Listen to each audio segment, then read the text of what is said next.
17 dog. Spark Never, oh, FM. yes, you kindly. Miss Jolie, now your mango sweet, so Jolie, now your mango. New England's #1 urban Caribbean music. Radio.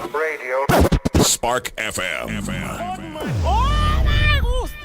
Hello. All right, everybody. Welcome to Saucy and Friends in the Morning with Miss Hot Sauce, Miss Tony, and Rockstone Triz. With their weekly Around the Way, national, and entertainment news segments, exclusive interviews, and much more. Monday to Friday, 9 a.m. to 11 a.m. on SparkFMOnline.com. All right, here we go. Good morning. This is a weekend in the morning.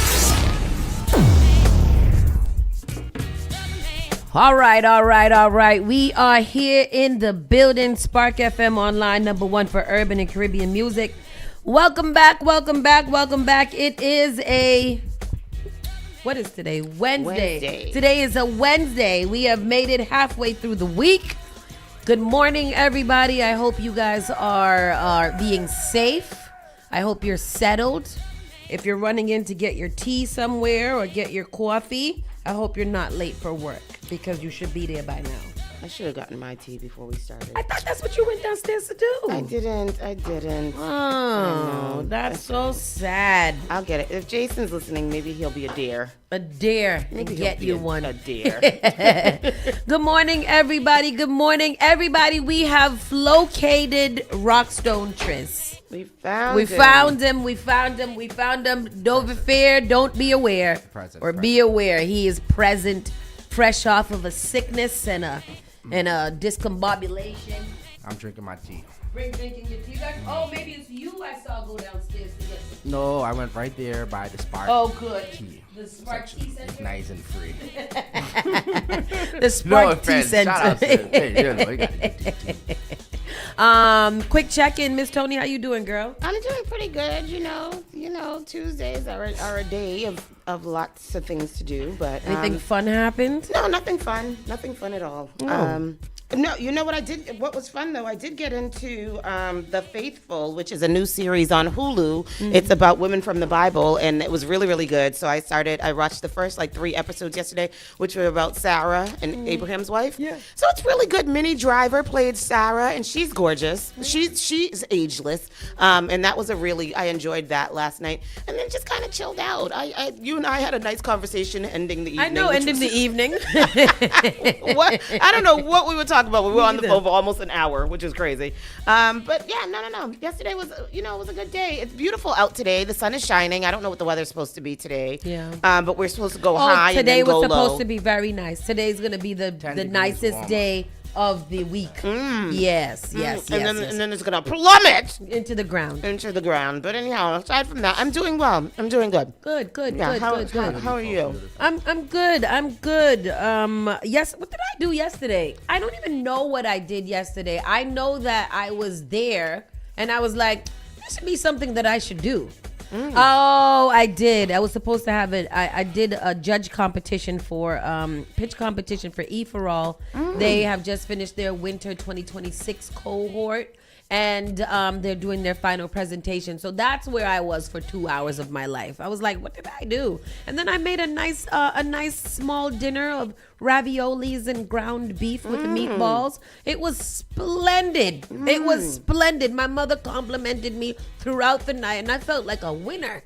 When your mom compliments your cooking, honey, She'll never compliment My mother ain't never compliment mine. Oh, damn. I'm sorry to tell y'all, but if you make a little She don't ravioli. want to eat my cooking. When I cook, my food be the last. If she only It be the knew. last. We still waiting for a little buffet, a little brunch dinner here from Treston. I would like And then when she eat it, she got something smart comment to say about it. Tell your mother don't be hating. Your mom is a cook. She's a caterer. So she's going to be critical of the cook. I need to ask Pastor. That's what I wanted to ask Pastor Troy the other day too. Like, because when him and his mom be tag teaming Sunday dinner, I wonder if she be, hey, do this like this, or she just trusts him If to I do had the a son who thing. could cook, I'd be like, boy, you can cook, boy. You can cook. No, Boy, she. you can cook. Exactly, And then this is the thing too. Speaking of Pastor Troy and his mom, Miss Beverly, I don't appreciate only being invited over for Sunday dinner one time in all these years. You just don't. They don't invite. You just gotta pop up. Oh well, I'm gonna start doing that. I'm gonna start You I'm gonna live walk up the over. street. I Pop am. up. I am. I'ma Sometimes you roll gotta up. pop up and show Pop people. up and show out. Yeah. I'm Pop gonna up pull and up show on them. I'd be like, put together my dinner. Pull up on me, and I'm gonna sit down there and have dinner with have them. dinner. You gotta walk out your car with your Tupperware. Yeah. I come prepared. Listen. Tristan, how you been doing? I'm good, man. I'm good now. Much better. But I was definitely down for a good 6-7 days. Man down. Yeah, man down. Pimp 42, Pimp 59. Pimp Gotta 42 check and 59. RSV. They're increasing the RSV vaccines Oh, for people are because they? RSV. Yeah, they're doing it in What's that? April. Respiratory syncope virus. Oh, I don't know. That's a new one? No. It's been around for a long time. This It's was very, what very attacked dangerous. everybody a couple years ago. RSV, pneumonia, and COVID. Was And it the flu. No, and the flu. Yeah. RSV, the flu, and COVID Yeah. were smashing everybody. the Yeah, other there's day. been a lot of pneumonia cases this year, though, that Yeah. I've heard about. A lot of people that I know Yeah. of have had pneumonia, even kids. Mm-hmm. And there's, unfortunately, there's been a lot of kids who have died from the flu. Oh my this, God. I think 9 in Massachusetts. I thought you was gonna say syphilis. Yeah, really. No. I mean, that's where we going. That's where we headed. Syphilis, measles, all of it. RFK gonna have us in here with all of our herd immune vaccine diseases running rampant in the street, and we're gonna be mad bulky from protein. That's where we're at. from eating mad meat. Yeah, it's crazy. Wild world. Anyways, we got a lot of show to cover today. Y'all watch Paradise? Yes. Boy, I say that's my show, boy. Yeah, Oh. Did it start back? Yeah.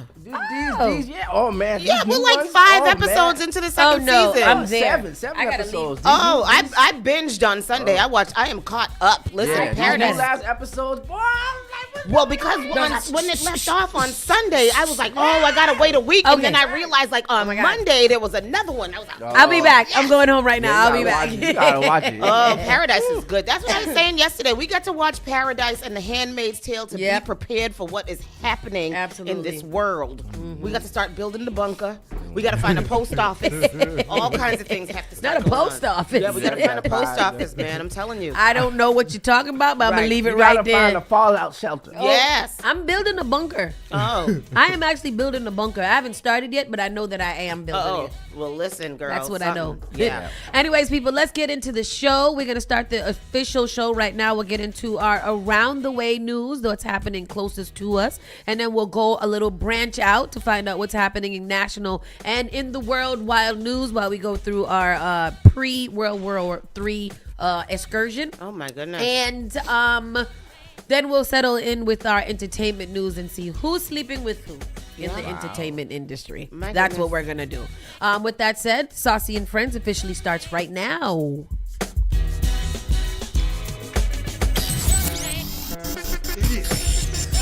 Saucy and Friends in the morning with Miss Hot Sauce, Miss Tony, and Rockstone Triz.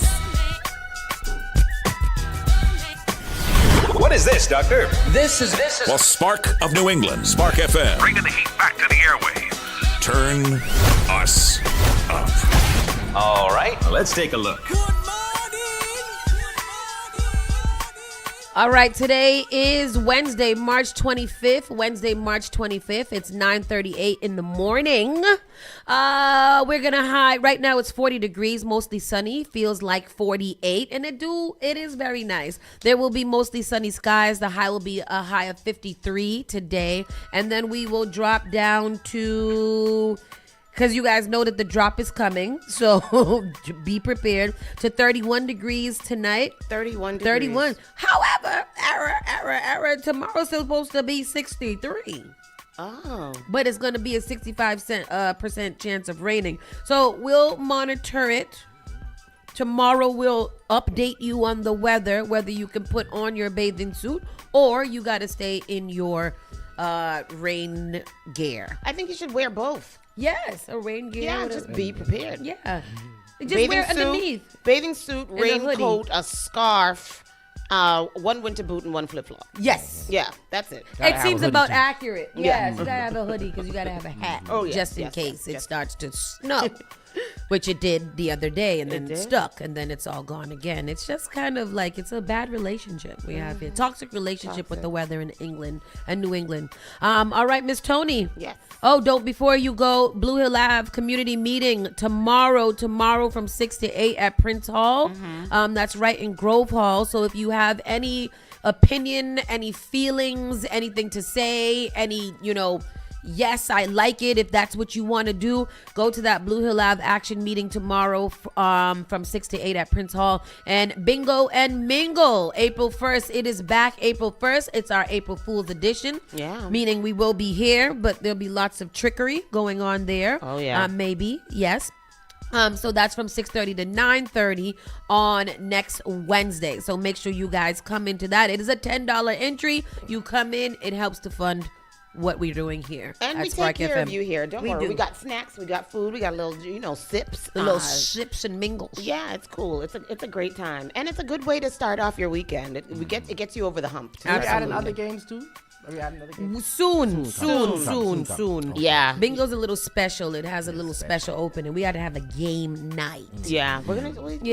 Soon. Let's do that. Yeah. With that said, people, let's get into the roundaway news. Miss Tony, what you got from us? Well. I think a lot of people have been waiting around to see what was happening with this case. Monica Cannon Grant has been ordered to pay more than $224,000 over her fraud charges.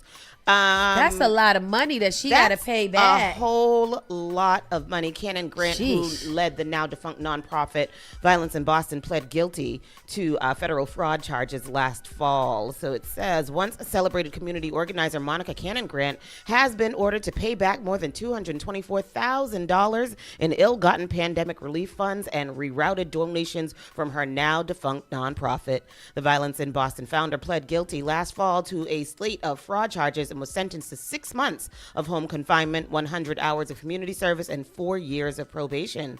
Federal Judge Angel Kelly also ordered Cannon Grant to pay back $106,003 in restitution, upping the ante Monday by setting her forfeiture to $224,063. How do you pay that back? I don't even know how to say the number. That is crazy. That sum includes $181,000 in donations that Cannon Grant diverted for her own personal use, Right. plus tens of thousands in dollars in fraudulent pandemic unemployment benefits and rental assistance, according to Kelly's order. That's so, we joke about it all the time here about if you're going to get in trouble for money, it should be a high stakes case. Yeah. Because we've seen people go down for $3,000 and $7,000 and stuff like that. If you gonna go this route, you got to make it count. Yeah, but this is not enough. That's a lot. This is a lot. This is a lot of money. Cannon Grant's defense attorneys previously sought a smaller amount of forfeiture, writing in court filing that the disgraced activist has limited financial resources. Cannon Grant agrees that forfeiture is appropriate, the defense wrote. She does not seek to avoid her forfeiture obligation. The only issue is the amount of forfeiture she should be ordered to pay. And so it's a pretty long article, but that's what we're getting into there. I did go into the comment section. There was one person on Facebook where this article was placed that was like, I felt like she was a part of the defense. The prosecution, the way that she was in there, but she was saying how, she definitely has to pay something, but she said that, she got a big payout from her husband's insurance when he passed. Yeah. So they feel like a lot of that money should be used to pay back what was going on here. But a lot of people were like, yeah, because the money that she's paying back is a lot less than what she did. Because that was over $1 million, right? Yeah, that was over. It was. I think it was millions. I think it was more than even 1 point something. Yeah. Even with this too, though, like I guess maybe they took into perspective that she's got like 6 kids, maybe, and because that's what saved her out of jail is the fact that she has a lot of kids, and they didn't want the kid to be. It was a non-violent situation. That restitution is gonna bite her repeatedly throughout her life, Bro, and I that's crazy. tell you right now, she ain't gonna be doing any taxes anytime soon. Well, I don't know, because I know that I think I heard that she's starting a nonprofit and then has a documentary coming to follow her story, and she maintains But she the won't fact be that getting she any money back from her taxes. Put it like that. Well, she won't be getting any money from anything if she has to pay this back. But let's be real: is she gonna be able to pay this back? Is this realistic? I don't think it's ever gonna be paid back. Yeah. So we'll see. It's just gonna be a looming cloud over her head. Yeah. I wish her the best, I guess. Yeah. Yeah. There's nothing really you can say or do about it. Like, either you're vehemently, what I've seen online is either you're vehemently against her, or you're just kind of like, oh, that sucks. I don't think that I've seen anyone in support of her, though. There has been a ton of people. Oh, really? Quite a ton. Okay. Of people. There's a lot let me know. worse that I'm not happens. gonna say ton. I'm gonna say there's a good handful of people that are going to bat for her no matter what. And I think that really has to do with personal relationships. Yeah. Like, if you had a really great personal relationship with her, you are probably privy to some information that we don't have. And it's also colorism too, because a whole bunch of white people do this and get away with it all the like time. all kinds All of the stuff, time. foolishness they get away with. For So larger amounts. Yeah. absolutely. That's You know. that's America. Yeah. You know, like, not to stay on her, but I think that there's a lot of people who, like you said, there's either supporters or they're very, very against her. Yeah. And I think that the majority Majority of people is definitely against her. Yep. 5 teens arrested after Panera brawl. BPD has responded to this location more than 15 Is this my times Panera? this year. I think so. The department says bread it seems like it would be your Panera. It is. Yeah, it is your Panera. So 5 teenagers were arrested Monday for allegedly kicking, shoving, and throwing tables at police after they were asked to leave a Panera Bread in Dorchester. Ages 14 to 17. Yeah, yep. 2 15-year-old girls and 1 17-year-old boy face charges of trespassing. The girl problem is keeps throwing me for a loop. I think that these girls feel like they have something to prove. It's the baddies. Oh. And it's really, really Yeah, sad. So those 3 were charged with assault and battery on a police officer and resisting arrest with connection with the fight. Police also arrested a 14-year-old boy and a 15-year-old girl who were charged with trespassing. On Monday afternoon, officers responded to the Panera Bread South Bay Shopping Center to remove a group of teenagers from the restaurant. Here goes a clip from this situation. I wonder if it's that's them crossing the street. Well, yeah, I missed It's just It's just some B-roll, commentary just the that footage. All right. I don't know if they're gonna show the actual, because I saw 3 kids. I was like, "That's them. They got him." But that's not. This is just a action shot of that Panera. They said that the teenagers were previously removed from the Panera earlier in the day, so they were removed and came back. Since January 1st, police have been called to the same Panera Bread more than 15 times regarding the removal of teenagers. The department said Not only teenagers, the unhoused, the opioid abusers. Like, that Panera really gets its fair share of And drama. they're gonna have to end up putting up like plexiglass Yep. in that Panera because like they're doing in every other store down in South Bay. It's so sad. What South Bay is so pretty for it to just be so. It's just because it's in proximity to such a unpretty mass and situation. cast. It's right there. And then the kids that just have no type of So why do kids go there?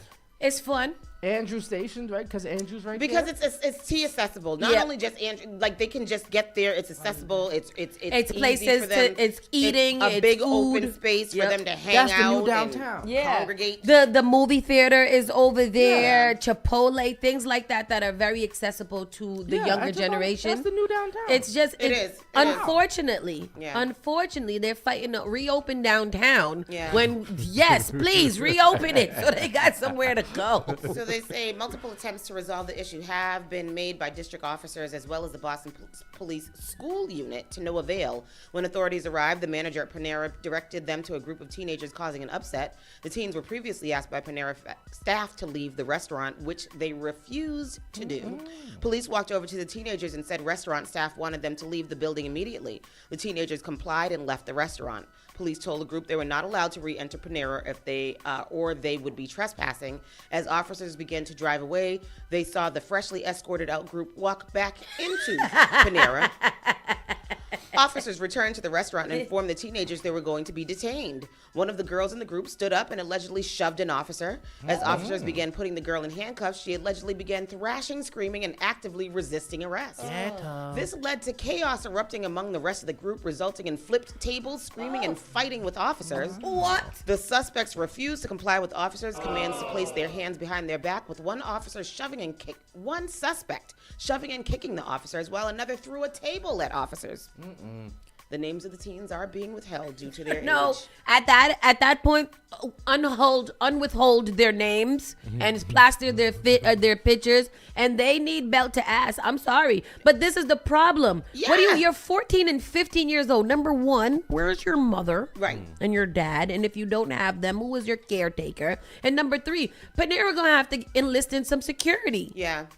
Unfortunately, it's very, very sad that people go get a sandwich and a little expensive bowl of soup and sit down and eat without getting a chair thrown across your face. That's really bad, because that Panera or Paneras in general offer free Wi-Fi. A lot of people go there when they're working from home. They hang out there or whatever. They don't kick you out and all this stuff. And now you have to be disturbed by these freaking throwing chairs and tables. It's disgusting. Put the security out. Sometimes we need to be tough on crime. I know. And I was going to say, bring back shame and show us their faces. But these little kids, the way that they are these days, are going to use that as a form of notoriety. Like, look I made it to the It's also really a big thing about where the city has come from in engagement and outreach with these youth. There should be somebody down there at all times saying, hey, why don't you take yourself to the Boys and Girls Club, play some basketball. We got boxing. You guys are filled with anger. Let's get that out. Like, we know that we have a lot of programs out here.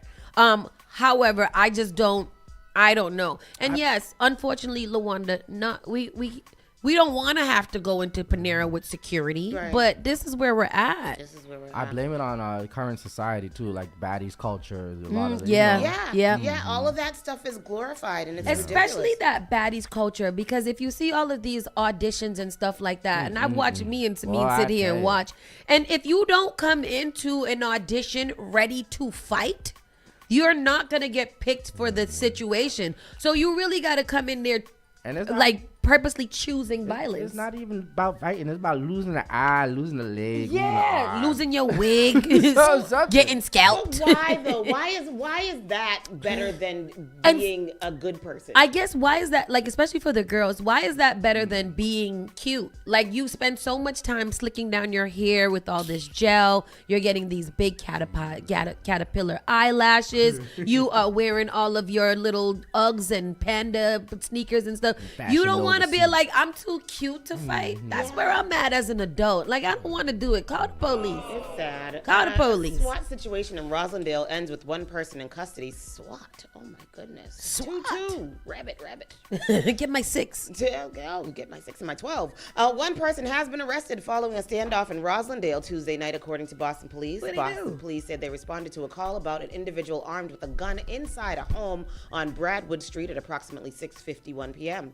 They say the person barricaded themselves inside the home. Police say 2 elderly individuals were inside the building the suspect entered, but it is not yet known if they were in the same unit as the suspect. A SWAT team was called to the scene shortly after. Boston police said the suspect was arrested and no one was hurt. I want to see that. I want to see the SWAT team go in and do it. Me too, because I saw the SWAT truck the other day and I was like, oh my gosh, it looks just like the one on I wonder if Hondo's in there.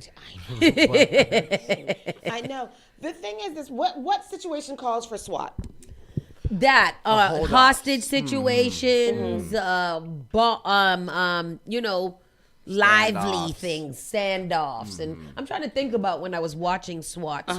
But in those dramatic series, they was everywhere. They was every medical day awareness. they were busy. They was on a helicopter. They was on a boat. Yeah, because I'm like, does SWAT get called out every day like that? Because they were busy every day. Every day. Yeah. Every day. What else do we have in here? More people behaving badly? No. City Councilor Coletta Zapata holds a hearing on drink spiking in Boston. Good. And I've been seeing this a lot. Is this a huge problem? It is in the Faneuil Hallish area and those types of places where there's many bars and people are kind of bar hopping. Yeah. Down there, All right. So Boston City Councilor Gabriela Coletta Zapata held a hearing to review progress and identify further opportunities to address drink spiking and drug-facilitated sexual assault. Coletta Zapata sponsored the hearing to review the city's ongoing efforts on this issue, examine updated data on suspected drink spiking incidents, and assess remaining service gaps in testing, reporting, survivor care, and prevention. The hearing also explored opportunities to align municipal strategies with pending state legislation and national best practices. The discussion was timely, particularly in the midst of St. Patrick's Day celebrations.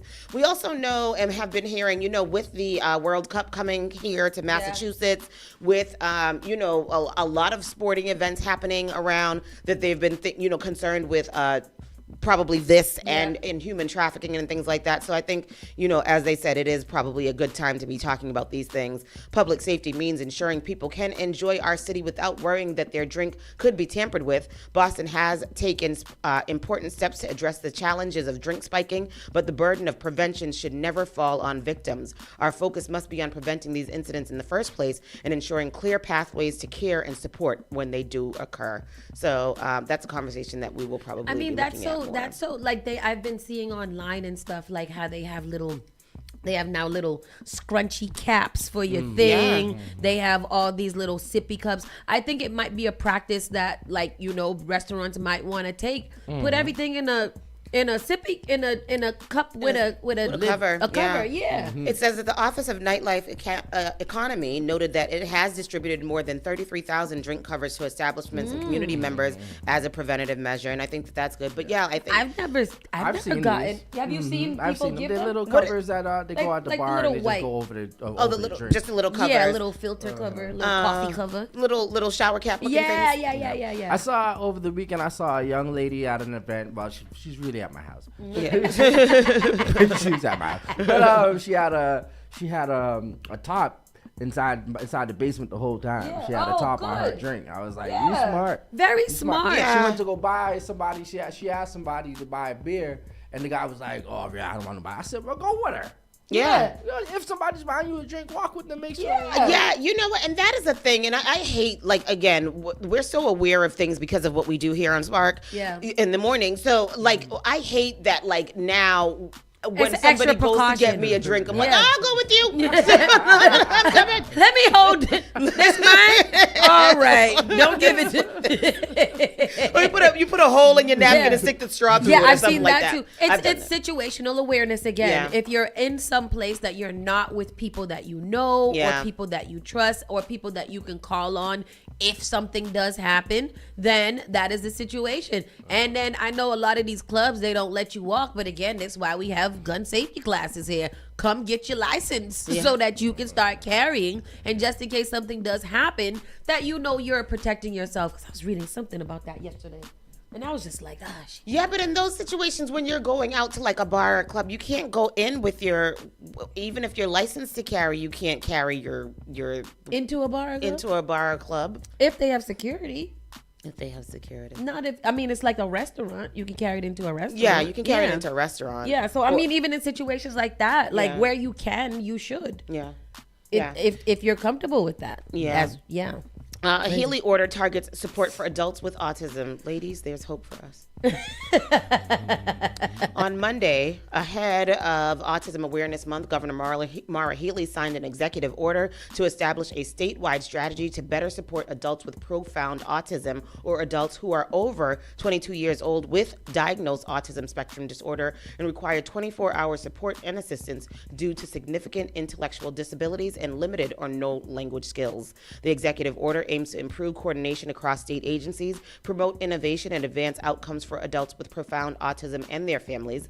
Adults with profound autism and intellectual development disabilities represent a highly vulnerable and growing population in Massachusetts. Massachusetts is committed to care and support for all. This executive order will strengthen coordination across agencies and help ensure that adults with profound autism and their families receive the support they need, Healy said. I look forward to appointing individuals representing families, providers, clinicians, and advocates who bring deep expertise and lived experience to this work. And that's awesome. Yeah. I think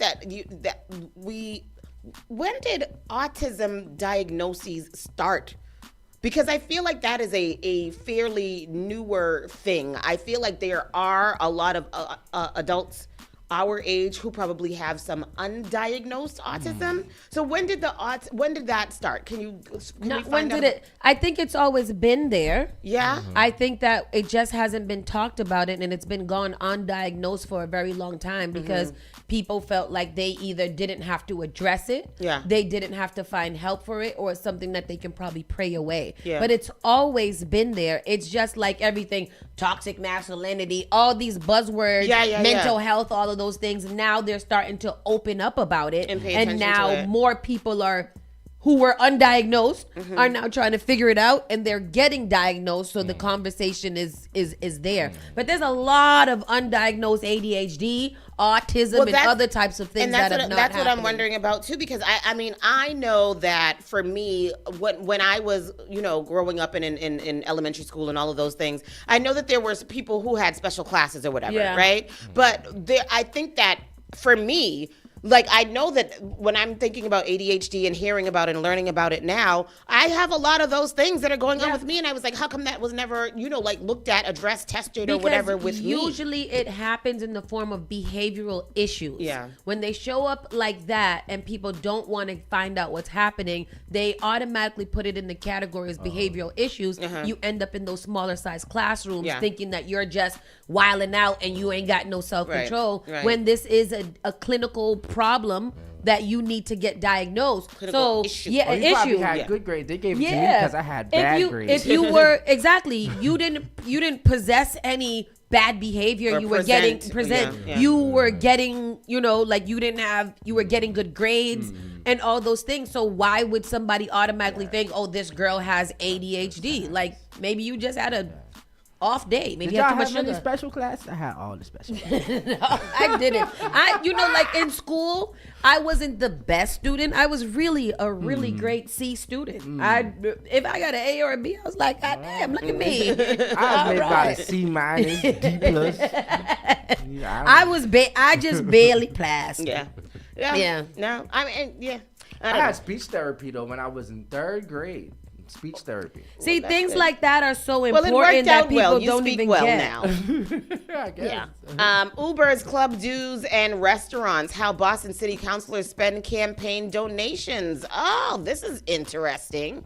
So, Boston City Councilor Brian Worrell belongs to 2 Boston social clubs, the invitation-only Quinn House in Back Bay and the UMass Club on Beacon Hill. He paid $1,900 in dues. There's some expensive clubs for them last year and charged them to his campaign fund. Is that okay? Why not? I mean, he's got to do meetings and stuff. Man, that's allowed under state campaign business. rules. That's business. And parking tickets, not so much. When Worrell paid $1,380 in parking infractions out of campaign cash, the state's campaign finance office ruled it a violation. Worrell played the campaign back record show. I mean, I'll allow it. I mean, he tried it.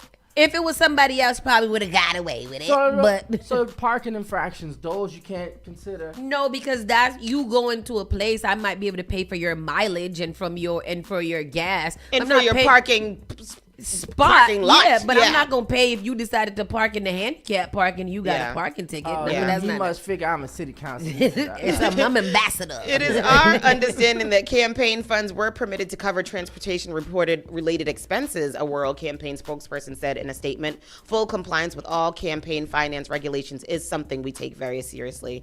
Under state law, candidates can spend donated campaign money, which is separate from taxpayer dollars, to enhance a candidate's political future, so long as purchases aren't primarily for personal use. But there's a lot of gray area. There's so much loopholes into what you can pay for. Yeah. So this is just interesting. This write-up. Yeah, a WBUR analysis of the councilors' public filings for the past year offers a window into how they spend their time and where they devote donors' resources. The total amount Boston City councilors spent to enhance their political futures last year, $1.6 million. And there is a list down here. There is a chart. That's crazy. Yeah, I was looking at the chart for 2 reasons. I wanted to see how much they were spending in advertisements, and that's where we gotta make sure. advertising. Some of them don't even spend on advertising at all. They don't, and I was like, I'm coming for you. Oh, but that one, she always spending on. Yeah, she do. Well, I mean, she raised. This is Ruth C, and Ruth C was a big part of this article, and they pretty much broke down everything she did. She has raised the most set of money. Oh, she has. Okay. Over $350,000. Yeah. But look at Liz Braden, the city council president. She ain't spent nothing on They nothing. said she is very modest. She spent maybe on a Snicker or two. And some pitches and some posters and stuff like that. But yeah, like Ruth C's. I mean, Ruth C's. I think that Ruth C's career Liz in Braden politics. spent not $1 in food and drink. Nothing. Ain't nobody need to be fed. Nothing. No advertising. We do know that these people often have larger parties. They bring out the black folk. They know black folk like to eat. You can't get away with just feeding meat, tea, and crumpets and a charcuterie board. We need pastelitos. We need meatballs and mac and cheese. This Benjamin Weber, I'm not familiar with at all.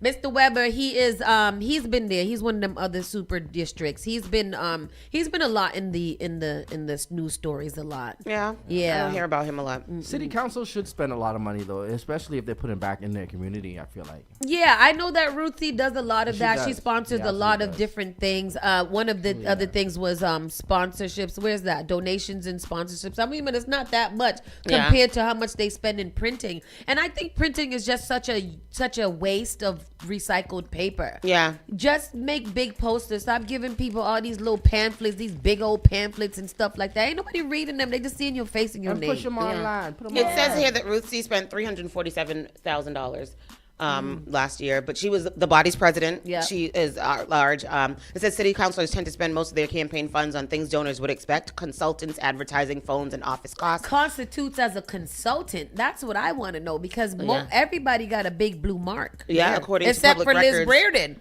Yeah, right. Spent nothing on She nothing. don't do nothing. She was like, listen, Liz Braden, you know how much of a surprise it was to her to be council president? Like when they came knocking on her door, like, hey, she's probably like, I'm having tea and crumpets. Exactly. What y'all y'all want? here? What do you want me to do? What? Nobody even knows my name. And so she's probably like, you know, I see the strategy there. I do too. I see it. Yep. It just clicked to me like, Yep. oh, I see what y'all did. Yeah, you get the least problematic person on there who anybody will be like, oh, she's nice. She's a wonderful person. Because that's what I've heard about Liz. I heard that she's a phenomenal person. Yeah. So, you know, Did she have an accent? I think she does. I think she does. Very nice. That's good. So anyhow, that's what's going on there. Lots of money's being spent. Saucy, bad news for your restaurant, honey. Which one? Our restaurant. Oh, top mix. Ooh. Did y'all something? Grounded. Top mix? Grounded. Oh, Ground no. beef alert. Oh. Issued in 6 states after contamination concerns. No. I had ground. Oh, no, that was ground turkey. Can you read this? Because I just put a piece of bread in. Oh, yes, and you've got to stop talking with your mouth full. If you recently picked up ground beef, you may want to take a closer look at what's in the fridge or freezer. The U.S. Department of Agriculture, Food Safety, and Inspection Services issued a public health alert on Monday, the 23rd, for a specific White Oak Pastures ground beef product that may be contaminated with foreign material, specifically metal. Metal? Hey, we got a warhead in there. They trying to get our food. While the items is no longer available for purchase and has not been officially recalled, officials are warning that some packages could still be in the consumer's home. It has not been officially recalled? It has not been officially recalled. Why is that? According to the FSIS, the affected product was produced on February 26 and sold in 16-ounce vacuum-sealed packaging labeled White Oak Pastures, radically traditional farming, grass-fed ground beef.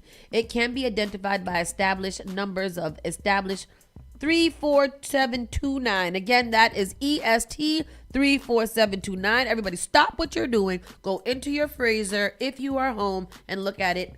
And if you are not home, mental note this. Yeah, well, but I mean, I've never ever seen What's this the package look like? White Oak Pastures, radically traditional farming, grass-fed ground. That's too many titles. I probably wouldn't buy that anyway. Let me see what it It's looked like. probably sold in. I think it was sold in Whole Oh Foods. no! Yes, this is the one that's sold in Whole Foods in this little package here. Oh no! Yeah. Not Whole Foods. This one. Oh, I have used that You before. have. Oh, Yes. that's the- I thought- Yes. Oh. Oh, put the package on, Tristan, so the people can see the package. I know Oh, that one. That no. little meal that they showed just now right It there looks looks wonderful. really good though. Yeah, they did that. Somebody said you can't eat nothing no more. You can't. You Yeah. you got to cook You your got own. to grow it and cook it yourself. Yeah, that's Yeah. too much spaghetti and meatballs, though. That's who's supposed My to eat all friend that. Junior goes out to the farm and he purchases a whole cow like twice a year. Really? Really? Yeah, like purchase. Yeah, he was like, "Let me know if y'all want one." If we want a cow. Yeah, so they Like, go. who and they, does that? They Who go- says that? He was like, "You can't trust food in the supermarkets anymore." So he goes out to the farm. They Yeah. purchase cows and goats and all of that stuff, get and them then to cut it up and they and- get them to cut it up and all of that stuff. So they have fresh. Really? Yeah, yeah. Fresh steak. Fresh, yeah. Can Butter. Wow. I remember one time we were in Honduras and Yep, they on the and beach. on the beach and they killed a cow out there. Yep. and yeah. we ate that cow that day, yeah, and yeah. It it was nice. delicious. It was but I spread was, out. Yeah, I remember that core memory. Yeah, Yeah. and it was delicious, but I was disgusted. I don't remember eating it. I just remember the trauma in which I witnessed. Yeah. Because, you know. It was really good. I remember they killed a turtle, a big sea turtle, when I was younger in Honduras. To do what? It was big as a table. Why did they do that? The sea turtle. I thought they only iguana. They shouldn't have ate that. That was like an artifact. Them sea turtles live like hundreds of years. It was probably extinct. The one in can't in the remember. in the Y'all in the killed it, aquarium ain't is it? over 100 years old. The one in the What do you do with it? What do nothing. You let them. How long does that last? They last forever. They're like they live for They're like hundreds immortal? of years. No, they're not immortal. But when they die, then like you'd be like, oh my god, it lived so long. But you're not supposed to eat it. Yeah, you're not supposed to eat it. Oh my gosh, White Stadium project gets a boost from Kraft-owned New England Revolution. Corruption, convolution, collusion, Collusion. collusion. I knew this was gonna happen. I knew this was gonna I happen. mean, it's not a surprise, but I was like, y'all. Yeah, the Ooh, Kraft-owned politics is ugly. New England Revolution have filed an amicus brief that supports the Wu administration's deal for a new White Stadium ahead of pivotal court hearing on April 8th. Wow. This is from the Dorchester Reporter. The Wu administration's controversial White Stadium project has a surprising new ally rooting for it to score big in court next month. Is The- it surprising? the Kraft Group owned New England Revolution. The team's attorneys filed an amicus brief on March 18th supporting the stadium project and Boston Legacy FC as it faces a new judicial review on April 8th in the state's Supreme Judicial Court. The men's soccer team is fully controlled by the Kraft Group, which includes Robert Kraft, the father of Josh Kraft, who was a frequent critic of the stadium project as he mounted an unsuccessful challenge to Michelle Wu last year. And that's what pisses me off about politics and stuff, because the campaign went so hard against Wu, the stadium, and everything, only to fold a couple of months later. Yeah. Because y'all, it could have. He would have done more with agreeing a lot more with the things that she is doing, and then putting a little twist in it instead of attacking the campaign at every angle. Yeah. That's why I'm mad at him, because I think that he could have been a viable candidate had that campaign not gone so horribly wrong. Right. I think in line with that, I think that what also hurt or didn't help was that his father was A billionaire. a billionaire. And a front. And then his father was like, like had the means to take care of things like this, like how he's doing now. Yeah. So it was just like, like as much as he tried to like distance himself, I'm not my father, we don't share the same political views, all of that stuff. It's just like It's just not how it works. optics again. Yeah. The thing you have that name, so Yeah. it is what it is. The Revolution and Legacy FC are both playing home games at Gillette Stadium in Foxborough this season. The Legacy plan to move to White Stadium next year, and the Revolution have plans to build their own stadium in Everett. Boston Legacy FC and its fan base would suffer if the club is prevented from securing a long-term home, read the Revolution's brief. Yet that threat lingers when lawsuits like this one attempt to rewrite settled legal doctrine to create barriers to socially beneficial public-private partners like the White Stadium renovation. And then all of this collaboration, here like, oh my God, it would be such an awful situation if it wasn't supposed to happen. But just a couple months ago, it was, oh my God, I can't believe she would do this and stuff. But it also obviously helps them with their Everett Stadium, because if I scratch your back on this, you need to scratch my back when I'm trying to get it over here. So done the talk. Yeah. But that's why I believe that White Stadium project needs to be a refocus on equity once it's built, and making sure that the community is the first beneficiaries of any good thing that happens there, and making sure that our community is in there working in those jobs, those construction, those contracts and everything like that. Yeah. Switch the focus. It's going to go up. Yeah.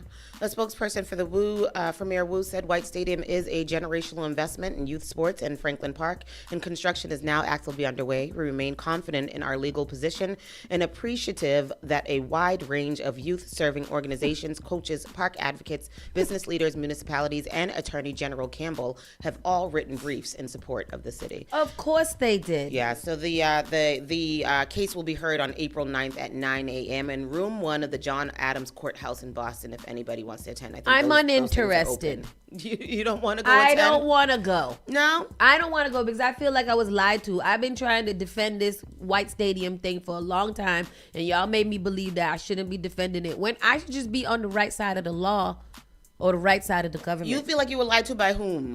By, by them. Who? I don't know. I just want to blame somebody. I don't know who to blame, but somewhere in there I feel hoodwinked and bamboozled. Somewhere I feel away. I need a public apology. I don't know. So maybe I don't have a great understanding of things and I need to read into it more, but I feel like the revolution backing this now makes me feel a little better about it, because we're not spending any extra on it because they've got the money to do it. If we need to. Right. I mean, we're capped off at where we are now. Right. What, It's what they 135 million. No, it's contractually binding. That's what Mike told us. He said they can't, it's actually in their contract that this is their peak number. They cannot spend a penny over 135 million, which is a lot of money. And I'm quite concerned because there is no movement over there. No.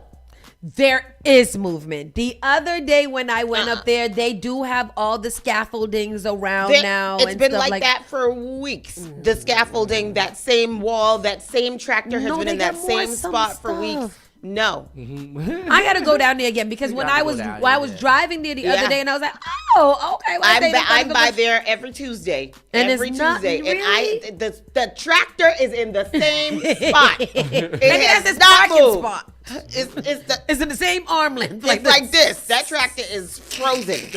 So I need them to start moving. If this place is supposed to be open by next year, y'all got to start moving and do it. I need more than that same wall that has been there. That's very true. And then a new pizza spot is offering pizza with edible gold. Opens at the Prudential Center. This had happened. Another pizza shop, some other place, was featured on the news at some point because they had a full gold pizza or something, or this same flakes. There was a burger with some gold in it. Wasn't that Tiger's? Tiger? That was Tiger. He had a gold burger. Oh, the rapper? Yeah. No, there's a real thing.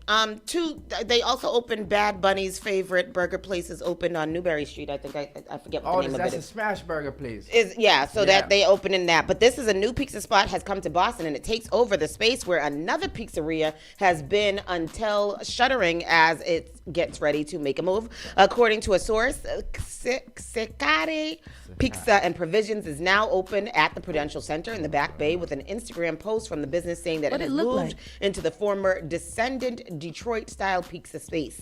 The new eatery offers Roman-style pizza with a variety of toppings, including ones with global influences. Some toppings include chicken tikka masala, caviar, edible gold, sumac, mint, and harissa chicken. In addition to pizza, Secare Pizza and Provisions also offers such options as meatballs, arancinis, salads, sandwiches, cannolis, and cookies. Early this month, it was reported that Descendant Detroit-style pizza will be moving from the Pru to Revere Beach. The website for Secare Pizza and Provisions can be found online. Let me just ask, what is the what's the reason? that we want to put the gold flakes on it? Does that make you want to go get it more? It makes it Instagrammable. Yeah. Oh. And they can spend more money. They can Oh, charge content. extra. Content is queen. Yeah. Also, I read today too in JP. Ooh, that looks good though. They're opening a new bar called Mr. Dinky's. Mr. Dinkies. Yeah, That's my name. That's your name. Mr. Dinky's will be opening in JP soon, and that sounds like it's gonna be fun. I think there's a lot of things that are happening in and around the city. A lot of new restaurants that are opening. A lot of new things to do, and all of that. We should be able to look forward to the summer if we weren't so downcast by the whole war that's going on. But we'll get into that with the national news when we come back from our break. This is Saucy and Friends. Yes, on sir. Spark FM, and we will be right back. All right. You're listening to Saucy and Friends in the morning with Miss Hot Sauce, Miss Tony, and Rockstone Triz. Turn it up. Is SparkFMOnline.com.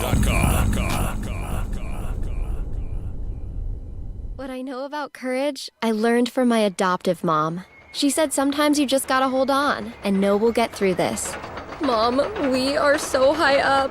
Hold my hand. No, you hold my hand. Here we go.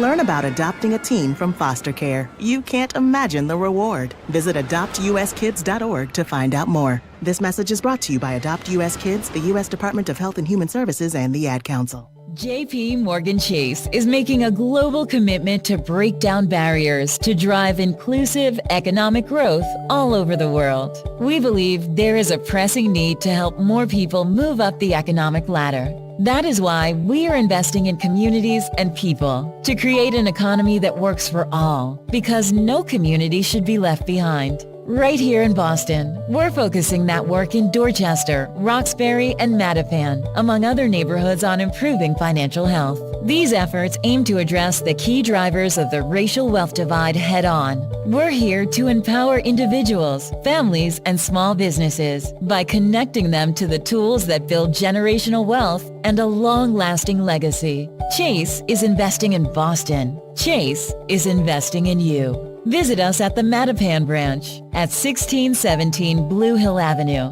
where the team is waiting to help. Knowing better is living better. It's about having real information so you can be empowered to make choices that work for you and your community. Know Better, Live Better is a community-centered campaign connecting Black, Indigenous, and other people of color to HIV prevention, testing, treatment, and sexual health care without judgment and without pressure. Right here in our community, trusted partners provide affirming care, from testing and prevention to treatment and support. Because care should meet you where you are and knowledge should feel empowering. Know better, live better. Visit lesbiagayurbanfoundation.org/live better and get connected. Often I hear people talking about how high their electricity bills are. Massachusetts has programs that everyday homeowners pay for, but never look into. Have you ever considered why some homes have panels and others don't? If you have Eversource, National Grid, or Unitil for electricity, you are paying for your neighbors to get panels at no cost. The charges are on the bill. Why not get someone to pay for yours? This program also helps with re-roofing, tree cutting, and electrical upgrades. If you're tired of short-term solutions for a long-term problem, connect with Bakari to find out if your home meets the requirements to upgrade at no cost out of pocket. Save the planet, future-proof your family for power outages, and save tens of thousands of dollars on an otherwise lifelong bill. Mention Spark when you call or text SPARK to 617-833-8940 to get 2 months off your power bill covered if your home gets selected. Prioritize your mental well-being with Kuji Jakalia Wellness Center, a Black woman-owned therapy practice committed to culturally affirming care that understands you. Our licensed therapists specialize in personalized care, offering virtual sessions Monday through Friday by appointment, because your healing should fit your schedule. At Kuji Wellness, we embrace the principle of Kuji Jakalia, meaning self-determination, the power to define, create, and speak for ourselves. Your healing journey is yours to own, and we're here to support you every step of the way.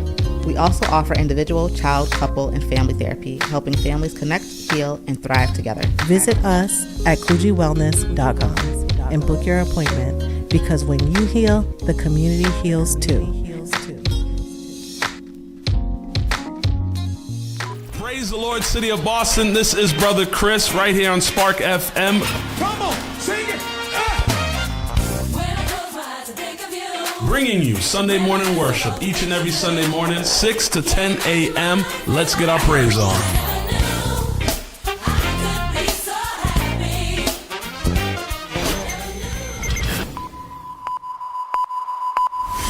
Spark FM. Some of them don't like me.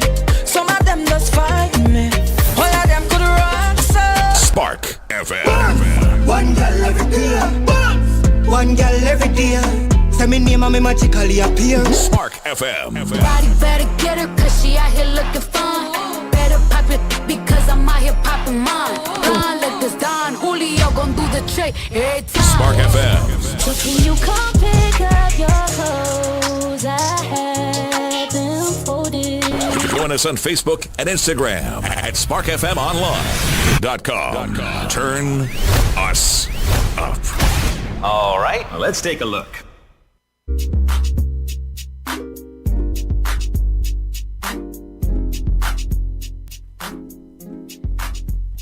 I'm sprung, you got me doing things I never knew, and you and me never knew.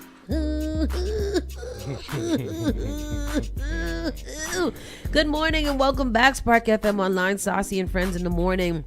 We'll start off with some cartoonage. Tristan, if you can pull up this video of what's going on in the war, in the world. It's the same thing. We are outside with it, and Iran is still sending us, little digital cartoons of what they're gonna do to F us up and stuff like that. Pastor Troy was telling me this morning how they are sending 7,000 troops over there on the ground. And when they had to when they did a quick glance at Iran's they're a total of 40,000. So I don't know what our little 7,000 gonna do with the 40,000, but that sounds like a pig in slaughter to me, and I think that's crazy that y'all would set them up. So here's their latest video from Iran, just to keep you guys posted on what is going down in your world in which we live here. If you are listening on the radio version of this, I'll describe it to you if need be. Yeah. You crossed the ocean just to find your grand. I'm not gonna be able to play the music. Oh, the music. Oh, it's so Iran continues epic Trump trolling. They are now Trump is at the casino. He is sweating and pretty much gambling with our lives. The MAGA hat is on fire. Iran rolls a double. Iran puts on its Make Iran Great Again and starts blowing up all of our ships. This is a very great production. Did they really make this? Yeah, This is they AI, did. the video. Yeah, I know, but I'm saying Iran did this with the rapping and all of that. Yeah. Because no, that's somebody. That's a rapper. That's no. I mean, no. They are producing it.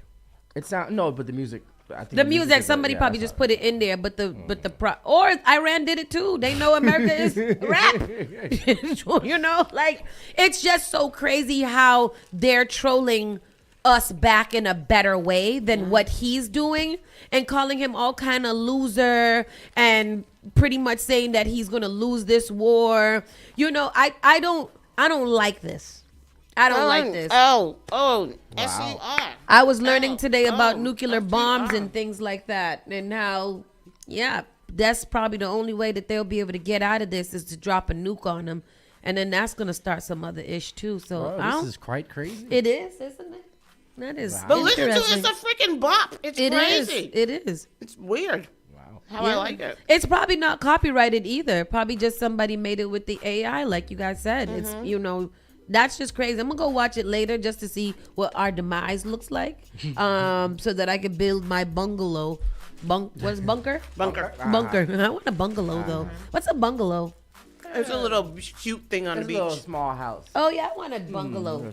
That's not gonna protect me though, huh? Not at all. All right, so let's go back to the bunker. Trump says Iran gave the U.S. a very big present related to oil and gas. What, a missile? You dummy. President Trump said Tuesday that Tehran gave the U.S. a present related to oil and gas as the countries look forward to a potential ceasefire, though he did not specify exactly what that gift was. They gave us a present, and the present arrived today. It was a very big present, worth a tremendous amount of money, Trump said of Iran. It wasn't nuclear related. It was all oil and gas related, he added, though he did not offer further details. He described it as very significant. Asked if it was related to the Strait of Hormuz, a key oil shipping channel that has been effectively blocked since the war began, Trump answered affirmatively. It was related to the flow and the strait, he said. Trump has no idea what's going on. Trump has absolutely no effing idea at all. What the hell he's talking about. They gave me a present, a very big present. Yep. It sounds like a girl on Valentine's Day. Mm-hmm. It sounds like, oh yeah, he gave me something. It was real nice. It was so nice. It was something that I've never seen before. Yep. And he gave it to me. What was it, girl? It was very nice. It sounds like you just now. Who are you disappointed in? Oh. Them. Who are them? You know. That's who it sounded like. That's exactly what it sounded like. Well, you know, I like to channel him often. I'm mad at them because they did it to me. What they do? It to me. Yeah. I got a present. Yep. What was it? A very big present. Was it this? No, but it was this, and it was very big present. Crazy. And I don't know where it came from, and I don't know how it Never got been here. seen before. Never been seen. It's the Never only seen. present that Unlike- we've ever seen. Ridiculous. In all of our lives. Absolutely ridiculous. Stupid idiot. I hate him. U.S. expected to send thousands more soldiers to the Middle East, and we were just talking about this just now. It looks like he is selling. A thousand. 1,000. What are we gonna do with 1,000 troops over there? What? Airborne troops. Shoot. Tell them jump them out of the plane. So that means they're gonna drop out the plane. Jump out the plane. I thought we weren't supposed to be doing this boots on the ground situation. I thought that's what we decided that we weren't going to be doing. Flip. Boots on the ground. Oh. Unless they're selling them down there with fans to do a small line dance. do some line dancing to maybe reunite Child, that ain't happiness. it. That's not That's what's just gonna not what happen. happened. But I also don't understand what you're sending 1,000 troops over there to Iran for when there's a whole country. Yeah. It's a whole country. Mind you, they sent 2,000 what is it called? On the ship. No, right over there to Minneapolis. You sent 2,000 troops over here in Minneapolis and sending 1,000 to Iran. What are they gonna do with them? What is those 1,000 troops gonna do there? I am very confused about what's going on in the world, to be honest. When I have to think about those things, so I don't know. The Pentagon is expected to send thousands of soldiers from the U.S. Army's elite 82nd Airborne Division to the Middle East. Two people familiar with the matter told Reuters on Tuesday, adding to a massive U.S. military buildup, even as President Donald Trump talks about a possible deal with Tehran. I was reading something else that Iran said there is no way to reach a deal at this point in time. Mm-hmm. Right now, there will be no ceasefire. We are outside. And unfortunately, that's just, look at all these people's children climbing onto those planes to be dropped out of it into a den of thieves. The official speaking on the conditions of anonymity did not specify where in the Middle East the troops would go or when they would arrive in the region. The soldiers are stationed at Fort Bragg, North Carolina. The U.S. military referred questions to the White House, which said all announcement on troop deployments would come from the Pentagon. As we have said, President Trump always has all military option at his disposal, White House spokesperson Anna Kelly said.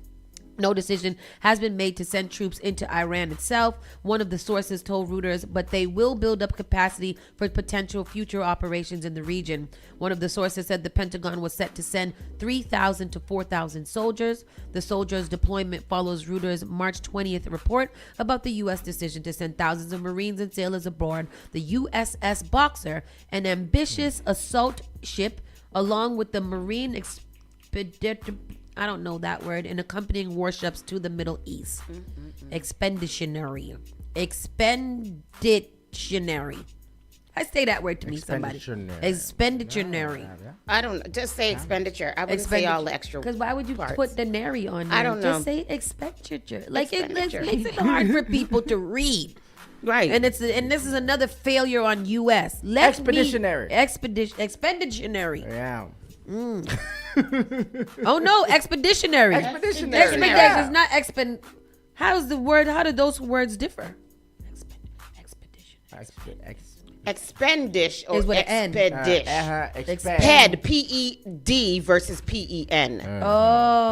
Expenditure. I think I said the same two words. This is lit. Delta suspends VIP services for Congress members amid DHS shutdown at TSA. Go Delta. It shouldn't only be Delta. All of the airports who have their aircraft at an airport, you should be not letting these Congress people have any type of happiness or freedom or traveling. Y'all can't be on vacation while TSA is not being paid and while ICE is in the airport terrorizing Mexicans. That's not okay. Cut it out. If we can't get on a plane to go to Florida, y'all can't fly anywhere outside of DC where you should sit your ass down in a chair and come up with something to pay these people. Because that's crazy. And that's what all of them should do that. You skipped the Alaska. Oh, okay. An Alaska legislator, chief of staff arrested on child sex crimes. A state legislator, former chief of staff, faces charges of child sexual exploitation and child sex trafficking. Federal agents arrested Craig Scott Valdez, 36, early Friday in, according to court documents. Who's 36? This fella? This big rounded, nasty bastard. Look like a walrus. Disgusting. Valdez was also elected as chair of the Anchorage Young Republicans in January 2025. Look at his avatar. That don't look nothing like you. Sure don't.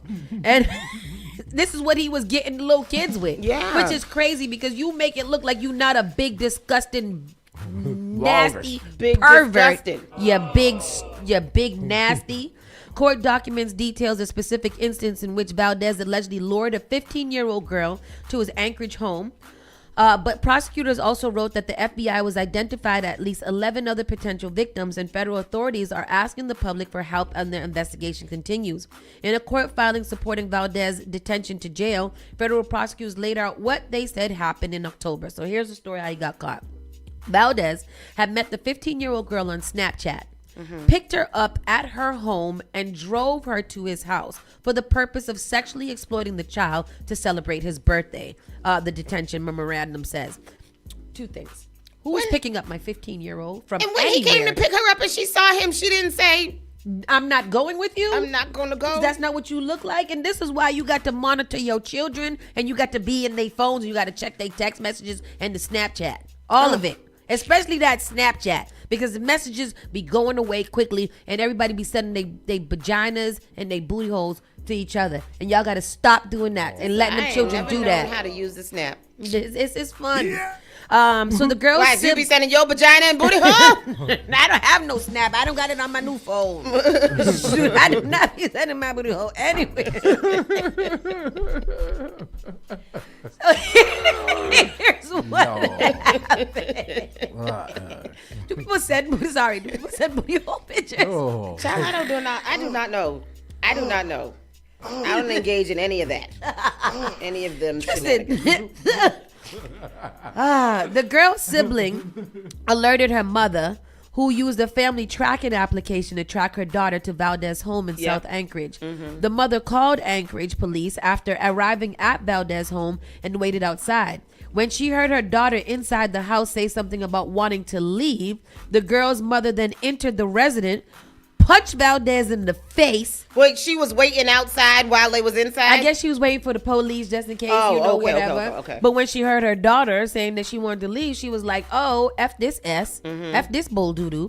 Went in there, punched him in the face, recovered the girl who exhibited signs of extreme drug or alcohol intoxication and had difficulty walking and maintaining consciousness. A short time later, at which point Valdez puzzledly chose to flee from his own residence. While the girl had left her own phone at Valdez's residence, the mother was able to copy messages from a separate linked device showing Valdez had used Snapchat to entice the girl to come to his home for sexual purposes. Are we not having conversations with the children about these things, though? Yeah. Like, I know that it's a very awkward conversation to maybe sit your girl child down and say, hey, are you showing your vagina on Snapchat? And if you do, and if somebody invites you to their homes, you shouldn't go to that. And then you also shouldn't drink anything from them. And you also should know why they're bringing you there. And if for sexual reasons, you probably shouldn't go to a random man's house who's 15 years old driving and a truck. Big fat nasty man. What is wrong with you? boy. We got to learn to esteem our young ladies, because there's no way he would have came and picked me up. I'd be like, I'm not going with you. No, that's what you look like. No. I got my period right now. Just came. I'm walking to the car. Look, my period is in. That sucks. Terrible. That is terrible. Yeah. Look at it. That's just not. Just looking like a big suit wearing couch. Terrible. Where am I now? Meta pays $375 million for violating New Mexico law in child exploitation case. I'm not even gonna get into that because Meta, Meta's got the they got the money. They got the money, and they got the approval of the president, who will let them do whatever. And we know that he loves some child sexual exploitation, trafficking, rape, and all the other ish. NASA plans moon-based nuclear spacecraft and multi-billion-dollar moon program expansion. Who's supposed to pay for that? They gotta pay it. They got money. Who? NASA? Oh, because we ain't got no taxpayer money to build no. Yeah, well, it's good. They need to start building a moon base, because that's where we probably gonna have to go once all of this is over. So I don't know what to say to y'all. Who is we? We not gonna be able to go because we ain't got it. Oh, we ain't got it. No, we got to stay here with the nuclear bomb. Yep. Be in the sofa field. Why the 6 billionaires get to go live on the moon with There you nobody go. but themselves? I don't want to be there either, because after a while we know they cannibals. They gonna start eating each other in different ways, not in the good way. All right. United Airlines just announced new relaxed row seating for long haul flights. What you it get mean? the whole row to yourself and lay across the whole row. They get a little pillow and a little blanket. Yeah. Oh, that is nice. Is United the one that don't have no first class? No, that's Southwest. Southwest. And Spirit. I was trying to tell. Spirit got big front seats. They okay, do. Don't talk about Spirit. I had to go and talk to somebody about Spirit today, because somebody in the mom group was like, "Oh, anybody from Spirit? Here I am. It's Listen, me. I am spirited. International, domestic, might not be the comfortable, but I saved me a few dollars. When we sat in them big front seats, Yeah, that we was did. very comfortable. That was and very we got comfortable. free alcohol beverage. We did. Is that what they call them? Big front seats? Yeah. They do. Yeah. And we know, we've told you guys already, like the caveat of Spirit is that you just have to prepay for everything. The flights are cheap. If you don't need a $10 bag of chips and some water, bring your own shit on the plane. Once you cross TSA, you can go to your Dunkin' Donuts or your Chick-fil-A or whatever, get your food, put it on the plane, put on your airs and your blanket, and go to sleep. And you'll be there in 3 hours. Relax yourselves with them big... Download your movie on your TV if you must watch, or download it on your phone or your tablet or whatever, and you're fine. You're fine. Yeah. Another thing is, if you're not traveling to somewhere where you need a cloth, get a big backpack. Yep. I was able to put 3 outfits and shoes into a backpack and travel with no problem. Yeah. Like, be smart, people. Right now, everything is too expensive for y'all to be bougie out here. Because you can bring outside food on the plane, right? Yeah. You can bring outside food on the plane from your house. You don't even got to buy it there. You just can't bring outside drink. Right. I saw a lady have a whole seafood broil on my plane. Yeah, I seen that before too. I seen that. Seen it. It be like that. So, anyways, United has introduced the United Relax Row. It comes with 3 seats that the airline said are ideal for travelers who want more space, like families with small children or couples. The row of seats comes with individually adjustable leg rest that folds up to 90-degree angle. The press release said customers who purchase the new seats will also receive a custom-fitted mattress pad. Oh, you lying.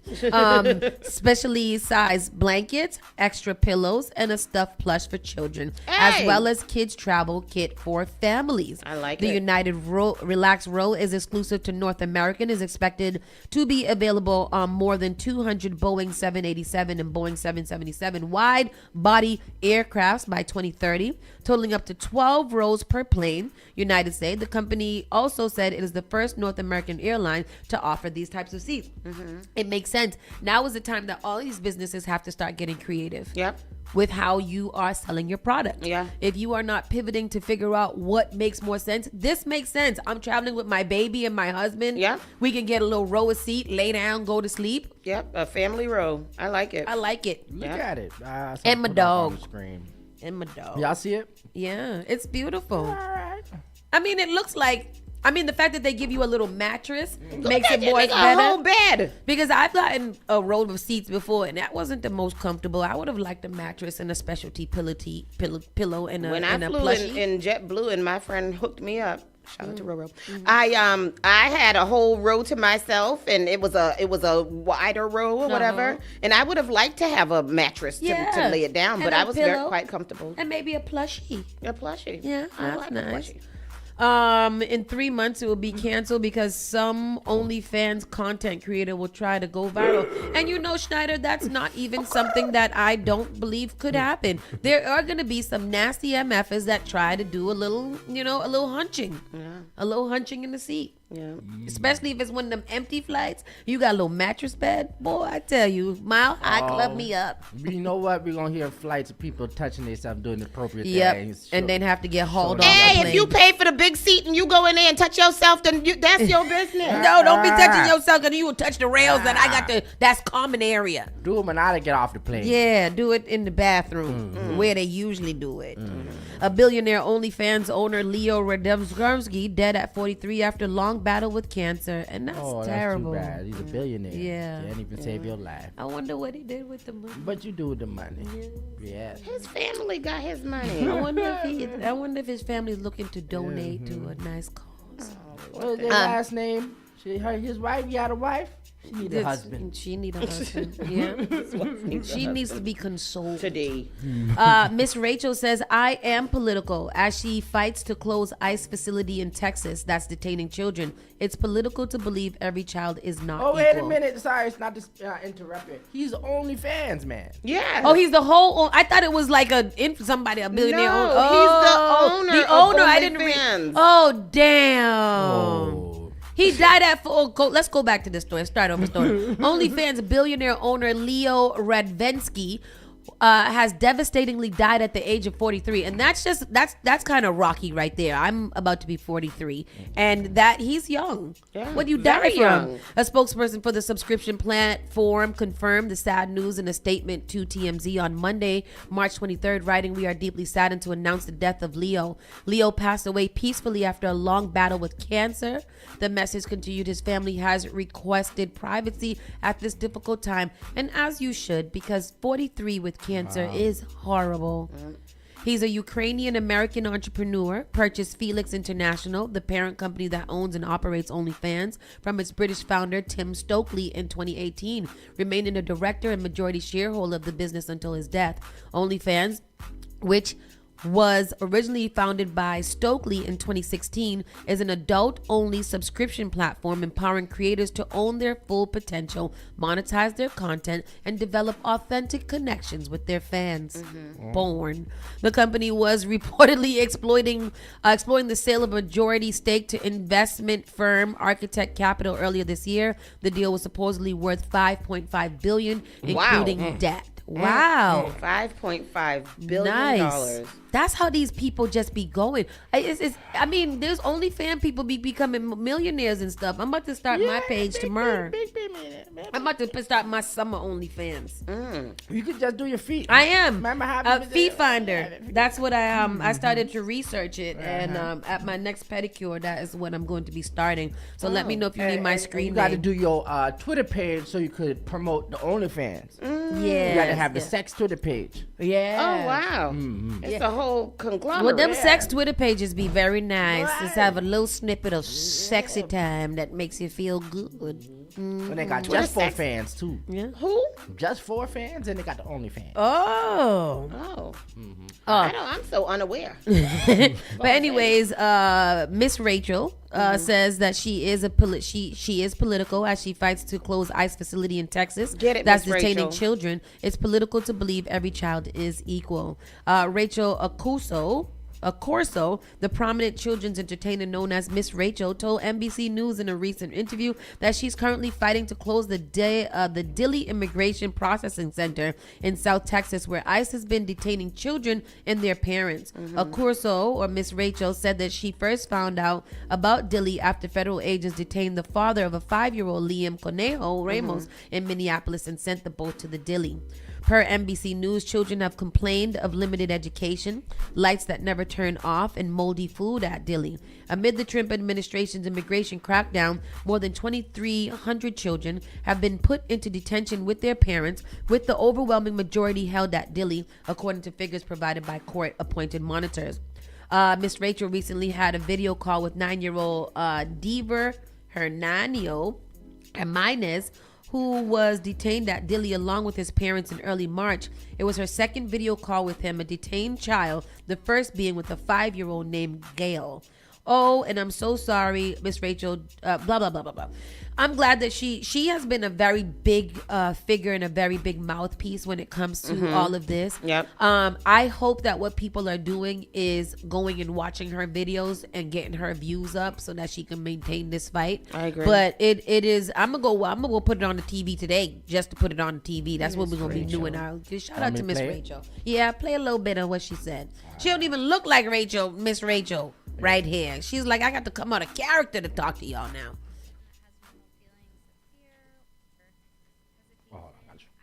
I do the work anyway. I need to put children's lives and human lives before our hesitations and before our fear of any backlash, because which is more important, a child's life, a person's life, or backlash? I just urge everyone, especially those with huge platforms and privilege, to speak out, to use your voice, because when more and more people say this is wrong, it becomes not controversial. And I think that the vast majority of Americans don't want children in jail.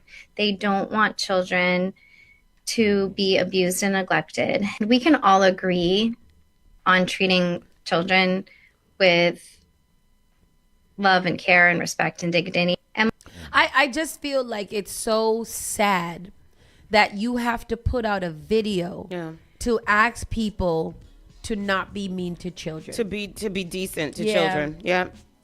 Disgusting. She didn't say anything about their parents or whatever, but the fact that you guys are holding the children in the same regard as these adult people and you don't have any care. She also said the vast majority of Americans, and I do believe it's the vast majority of Americans, but there are a significant amount of Americans that do not care at all. These MAGA Republicans are running around here not giving a damn if the children is 5 or if it's 2. It really just don't care. They don't care about anybody that's not their own. Yep. And they barely care about their own in the first place. Hello. We're gonna take a very, very actually, let's just go right into it. Entertainment. Jay-Z says he would die before settling rape lawsuit filed the night of Blue Ivy's Lion King premiere. That man is hurt by that. Telling Beyonce about allegations. That man. I was very hurt by that. I was say before that, to add to that, Jay-Z will be headlining the 2026 Roots tour. And it Roots has sold. Picnic. It is. Sorry, I didn't say it. And Roots he's Picnic. headlining his own concert at Yankee Stadium, and I Yes. think they've already sold out 2 of them already. Celebrating 30 years of Reasonable Doubt. Yeah. First Very album. crazy. Very, very crazy. Yeah. So Jay-Z is speaking out after the lawsuit accusing him and Sean Diddy Combs of raping a 13-year-old girl was dismissed, sharing new details about the emotional toll it took on him and his family. A previously report in a declaration filed to Los Angeles on February 10th, the 55-year-old rapper accused attorney Tony Boothby of initially causing emotional distress by filing the lawsuit at a particularly sensitive moment in his life. According to the reports from People, Jay said in his filing that he believed the complaint was strategically submitted that night before his daughter Blue Ivy's Mufasa, the Lion King premiere, forcing him into an impossible decision. He said the timing was meant to put me in the position of having to choose between supporting my daughter or hiding to avoid the negative press. In the declaration, the rapper described feeling cornered by the situation, saying, I felt that Mr. Boothby was placing a gun to my head and I either bow to his demands or endure personal and financial ruin. He also alleged that he claims that the claims cost him $20 million in business deals and caused ongoing mental anguish after the lawsuit was filed in October. The original suit filed in October of 2020 accused both Jay-Z and Sean Diddy Combs of doing nasty, crazy things. Shortly after the dismissal, Jay-Z called the outcome a victory in a statement. He said, "Today is a victory." He wrote at the time, "The frivolous, fictitious, and appalling allegations have been dismissed. The civil suit was without merit and never going anywhere. The fictional tale they created was laughable. If not for the seriousness of the claim, I would not wish this experience on anyone. The trauma that my wife, my children, loved ones, and I have endured can never be dismissed." Now, in a new interview with GQ, Hov gave the further insight into what the period felt like. "I needed the people around me more than ever because usually when I have that feeling, I would just make music and it would be therapeutic.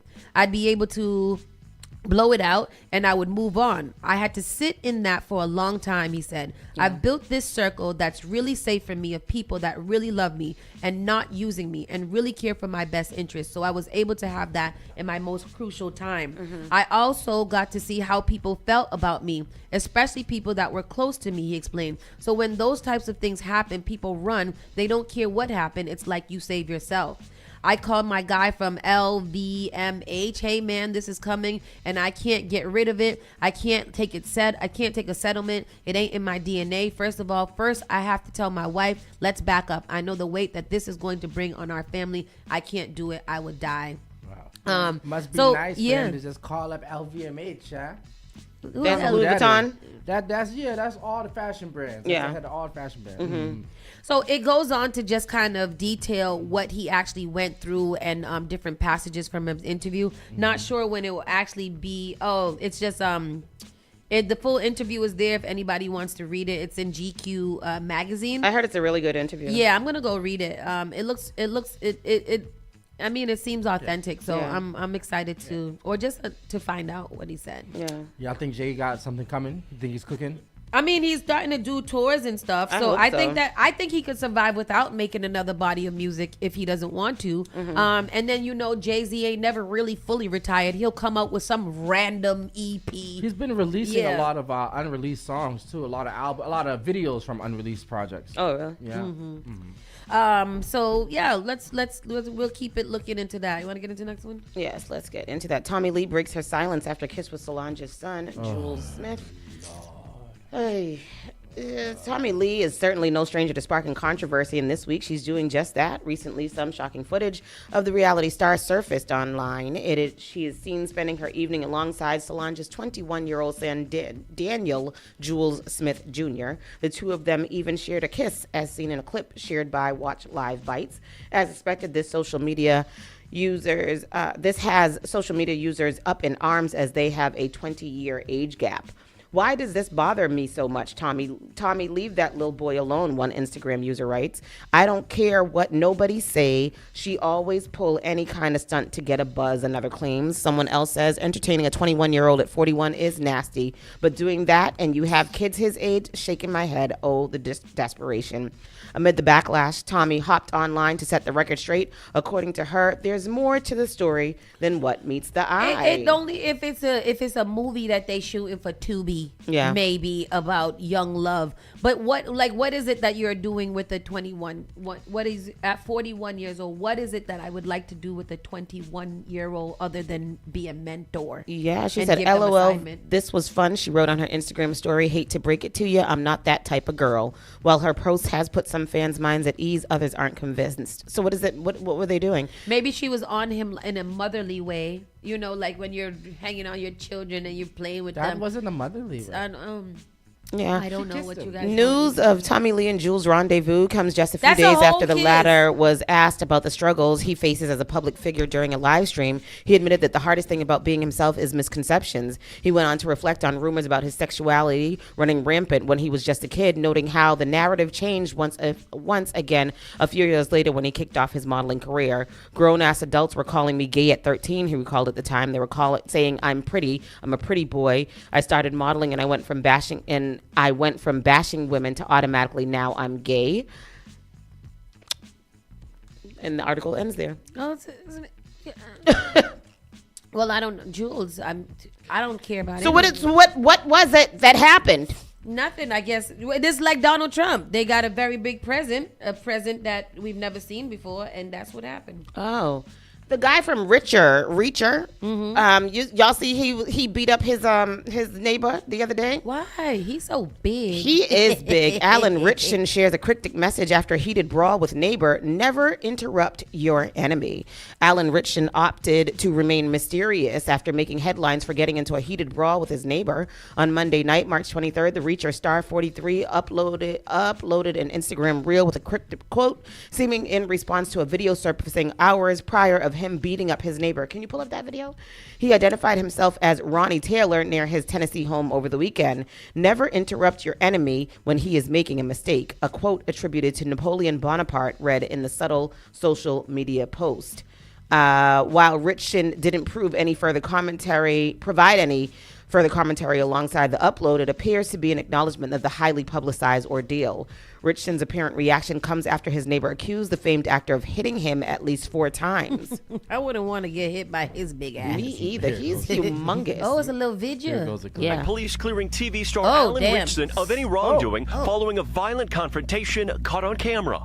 Video obtained by TMZ appears to show the actor repeatedly striking a man, but authorities now say he acted in self-defense. I'm just warming up. The 43-year-old actor, known for his commanding physical presence, stars in the hit Prime Video show Reacher. You looking for payback? Payback, justice, vengeance. New body cam footage viewed by investigators shows the moments leading up to the fight. Are you kidding me, bro? The video begins with Richardson on a green motorbike when a man steps out in front of him. He did. That man, Ronnie Taylor, told TMZ he stopped Richardson for riding at high speeds through their neighborhood outside Nashville. You're not the police. The argument turning explosive in seconds. I'll effing knock Then you it out, gets bro. physical. Watch as Taylor appears to push Richardson and is then shoved to the ground. Yeah. Taylor claiming the actor hit him in the face and kicked him as 2 children looked on. Tonight, Brentwood police telling our affiliate like, WSMV authorities considered a reckless endangerment charge, but Richardson declined to pursue it against the neighbor, and the case is now closed. Neither man has responded to our request for a comment, but Richardson did. It's food. You can't stand in the middle of the way and determine that you is law enforcement and push somebody and not expect they big ass to come out and punch you in your face. Exactly. You're lucky that's all he did. That was self-defense. It was absolutely self-defense. He is only 6'3". They said in the movie Reacher, the show Reacher, he wears specially designed boots that add an extra 2 inches. To and the way they film him is looking up to make him look taller because he's supposed to be like 6'5", I think. 6'5", in Reacher. Mm-hmm. Yeah.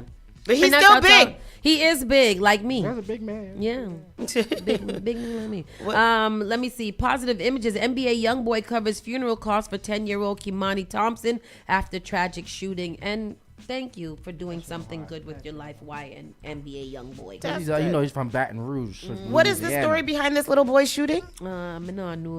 He died in an accidental shooting in his hometown of Baton Rouge. Oh no! Oh no, that's awful. The 8-year-old relative was playing with a gun inside a car when it accidentally discharged, striking Kimani, who was standing outside the vehicle. She later died from her injuries. Oh, it's a girl. Oh no! Yeah. That's terrible. How did the 8-year-old find that? Y'all supposed to have it secured. Yeah, the stepfather was entering work while the mother was leaving her shift. It happened at a Sonic restaurant, and now NBA YoungBoy is covering the funeral. Because in the South it's legal. Oh yeah, you could just have them. Oh yeah, they don't have as much rules. Sammy denies baby mama deadbeat dad claims. Video surfaces of her leaving newborn son on his cold doorstep, and the drags him for weaponizing his postpartum depression. Who's Sammy? This is singer Sammy, right? I don't know none of the song. What he sing? Singer Sammy. Yeah. What's he was on I know he was a part of that verses with all the little boys that time. The Millennial Tour? Yeah. The Millennial Tour. And what he sing? What does he sing though? Yeah. Find it. Somebody Google it. Singer Sammy is back in the headlines after he denies being a deadbeat dad after his son's mother blasts him online, resulting in video then surfacing of her leaving the newborn son on his father's doorstep and her slamming the singer for weaponizing her postpartum depression. This sounds messy. On October 21st, Sammy welcomed son legend Lee Bush with Brooklyn Marshall known as Marie Brooke. Months later, Marie dragged her son's father for allegedly being a deadbeat. Marie took to thread, slamming the singer. She wrote, "Imagine your son being in the same city as you. Come on, girl, talk the talk. As you several times since birth, and you've only seen him once while he was in your city for a total of 3 hours, and haven't visited him in this city since 10 days after he had surgery at 7 weeks for less than 48 hours. Oh, she said he did not. Marie shared another post with, which she said has since been deleted. However, a social user replied and asked, "Why do you want him around your son if he's wished dead on him? You've been saying he hasn't been present. Why would you want him to be there after that?" He did not. A former resident there at the time did as he expressed to me. Therefore, our son wasn't allowed over there, and he agreed that it would be unsafe for our son to be around that man. Hence, I'm saying that person is no longer living there. It's just him. This is the problem. This is not a new scenario. This is not a new situation. I think she's new in it. You got to just let him be whatever he's got to be and just stop worrying about how much time he is spending. It is fine for you to have that feelings and to talk to your family and your friends about it and things like that. But you going online begging this man to be a father to your child who does not want to be a father of your child makes you look crazy. Yep. Because now everybody knows that you slept with him and you're begging this grown-ass man to take care of his child. And if he doesn't want to take care of that child, you need to learn fend for yourself. Yeah. Go put him on a little support he need to be in so you get your little change and then your hush money. And then after that, you just kind of have to figure it out. You could be mad all you want to. Your feelings are super valid. You got to get over it. Yep. You got to get over it. Yep, I agree. You can't force a man to be a father. That's something you cannot do. And you shouldn't have to. And if he doesn't want to be, then don't do it because it's not going to fare well for your child. It's not going to fare well. It's not faring well for you either. You all upset and stressed out all the time because he's not doing what you got is supposed to do. Get in your little car and take your kid to where you need to go and leave it alone because you ain't going to force that man to be a dad. Niggas. That's all I got to say. What we got next? What else do we have here? Sammy, I looked up Sammy's songs. I don't know not one of them. We don't know no Sammy songs. Come With Me, You Should Be My Girl, Tsunami, I Like It, Hardball, I'm Him. I don't know not one of them. The biggest one go like this. Oh. Yeah, nobody knows who he is. Nobody knows. Lil Woody claims Young Thug has gay secrets against rappers in his circle.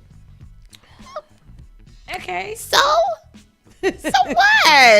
Lil Woody. Your name is Lil Woody. Let me hear it. Let's hear it a little bit. Daylights again. He stopped playing. And all these niggas, they be dick riding Thug. Thug probably got some dirt on him. You know, Thug probably knows somebody who stuck a finger or two up in their ass. Uh-oh. And you don't got to think about it. When everybody turned on Thug, you can't forget about the tweet he put.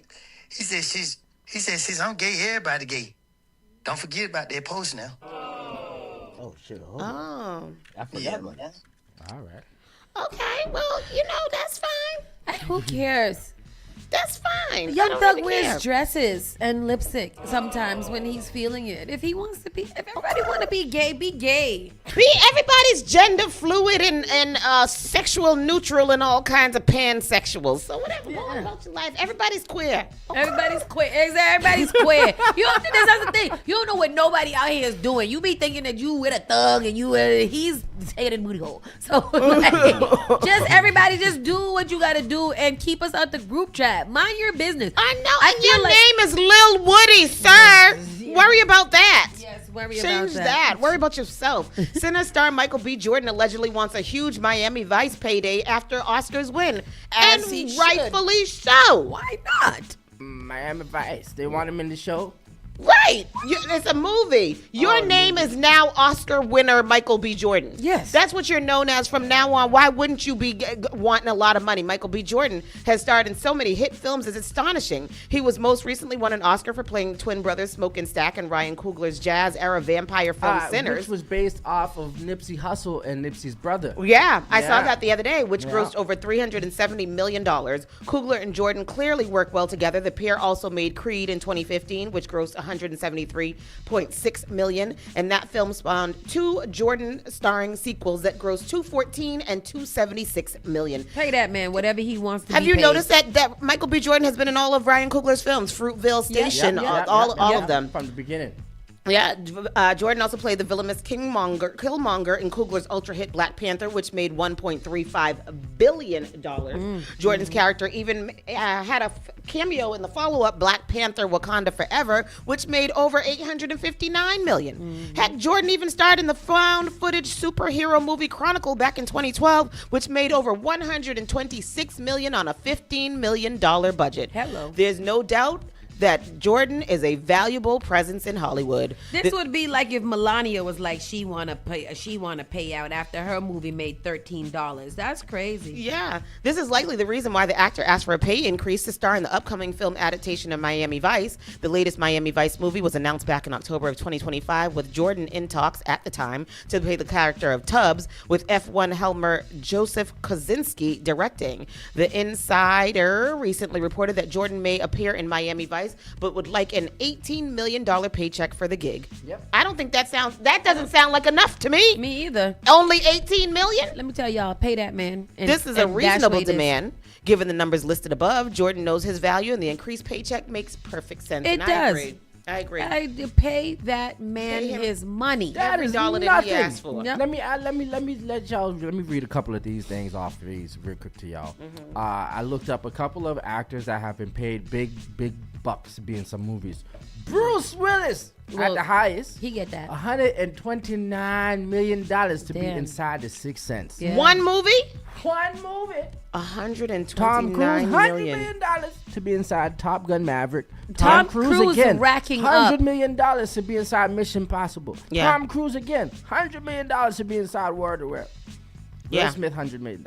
Yeah. For Men in Black. Men in Black 3. Oh. Keanu Reeves, $100 million. Yeah, man. Yeah, pay that. He's only asking for $18 million. Yeah. Oh, don't insult that man like that. And to be in Miami Vice. In Miami Vice. Yeah. It's already giving luxury. So give him, and $18 million is not enough. He should be getting $50 million. That's what I thought. He should be getting his $100 million. Yeah. You've been in all them big movies. Don't piss me off. Y'all better get that boy his money. That young, so fine the highest man. pays looks like Bruce Willis, Keanu Reeves, Tom Cruise, Will Smith, and Sandra Bullock, who have gotten the most paid ever. Wow. I want to be there.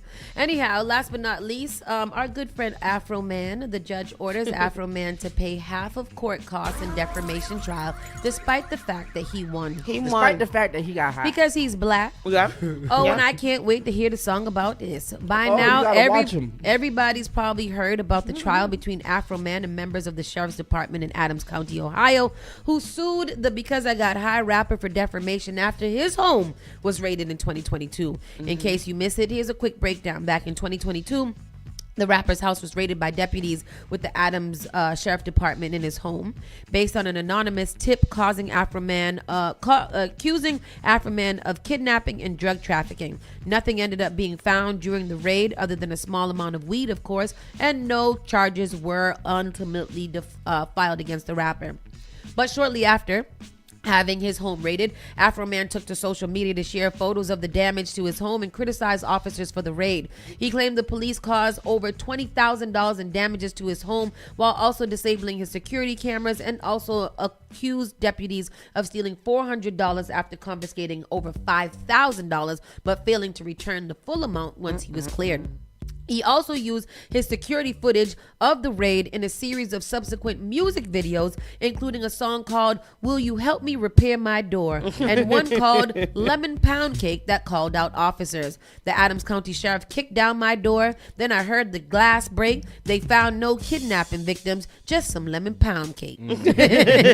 He also shared a particularly vulgar song, "Who Am I Kidding? They're All Pretty Vulgar," during the trial after about one of the female officers called Lick 'em Low Lisa. Lick 'em Low Lisa. And I'll let you use your imagination to guess what's that one about. We got about it.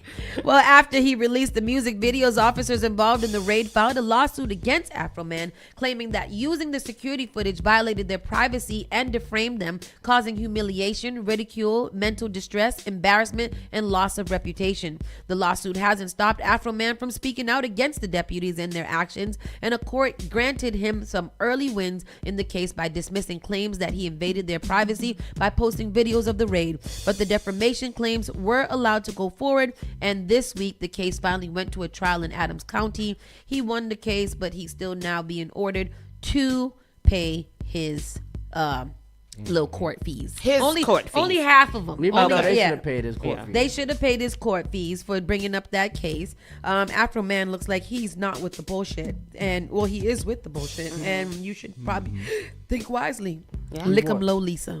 He wore his little flag outfit here. When he was at court, he wore a whole flag. I mean, he's an American, and as you should, that's how you got to go to court these days. You got to wear the American flag so they know that you was an American. I represent the First Amendment. I'm proud to be an American. Oh, Schneider said he dated a 40-year-old when he was 23, and she should be arrested. Did that. She should be arrested in the face. I hope he was high. Yes. With that said, people, thank you for joining us. Melania Trump warns of immediate consequences after Barron's Mar-a-Lago photo leak. I don't care. Also, I saw today too. Remember the state police trainee that died during the boxing match? Yeah. They faded out boxing as state police training. They're gonna replace it with jiu-jitsu. Oh, good. Yeah. Learn some discipline and learn some self regulation. Yeah. Of course. Why are we boxing? Yeah. Hi, Isis. Who you trying to learn how to fight at? Yeah, exactly. Bye, Mike Nice. Bye, everybody. Have a great day, and Thank we'll you for see you tuning bright in. and early tomorrow morning. Yes, Bye. sir. Bye-bye.